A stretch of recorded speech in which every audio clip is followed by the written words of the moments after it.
Lunch menu നോക്കാം. കുഞ്ഞരിയുടെ ചോറ് എടുത്തിട്ടുണ്ട്. പിന്നെ എടുത്തിട്ടുള്ളത് വാഴക്ക മെഴുക്ക് പറ്റിയാണ്. ഇത് വെളിച്ചെണ്ണയിൽ മാത്രം വാട്ടിയെടുത്തതാണ്. ഇനി ഉള്ളത് കാബേജ് തോരനാണ്.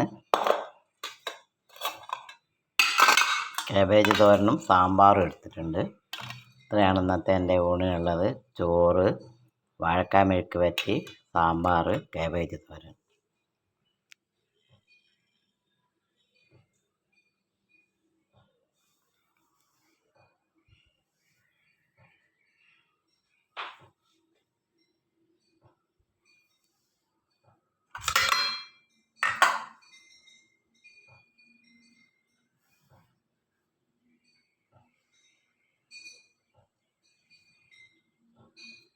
എല്ലാവരും ഒന്ന് എൻ്റെ ചാനൽ സബ്സ്ക്രൈബ് ചെയ്യുക, ഷെയർ ചെയ്യുക.